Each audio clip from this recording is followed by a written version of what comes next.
il cuore di questa nostra assemblea sono gli uomini e le imprese. E noi abbiamo un sogno: liberare le energie di cui disponiamo, che sono gli uomini che lavorano nelle imprese e nella società civile, che studiano e che credono si possa cambiare. Dagli uomini possiamo ripartire. Lo abbiamo detto al Capo dello Stato una settimana fa. Noi vogliamo un paese forte, moderno, capace di realizzare imprese eccezionali, proprio come 150 anni fa. Io ci credo molto. Per questo ho chiesto a Gianfelice Rocca, vicepresidente di Confindustria e presidente di Techint, un'azienda che occupa 50.000 persone, uomini e donne, in giro per il mondo, di parlarci di questo. Sapevo che questo tema lo avrebbe convinto a essere qui con noi quest'oggi. Meritocrazia, collegamento con il mondo del lavoro, sempre con la massima attenzione ai giovani. Sono le dimensioni che ruotano intorno alle energie degli uomini, sulle quali noi dobbiamo lavorare.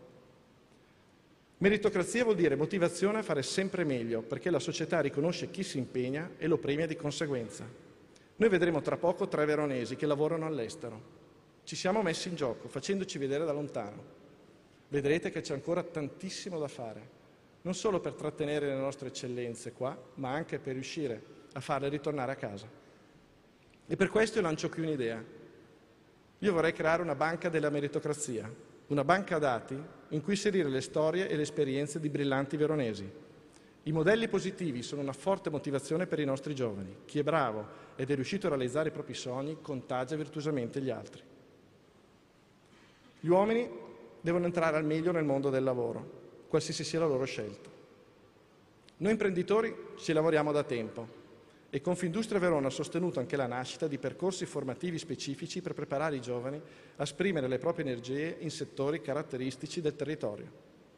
Le imprese si sono impegnate a farlo anche adottando gli studenti che hanno scelto un percorso di diploma dedicato.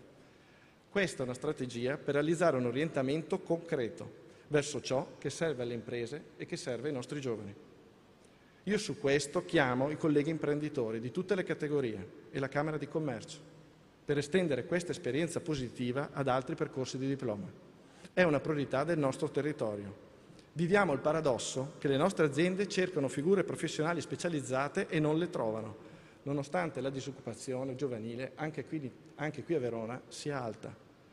Io francamente non mi do pace nel pensare che ci siano giovani che non sono riusciti a trovare uno sbocco lavorativo solo perché non siamo riusciti ad orientarli nel momento giusto della loro vita.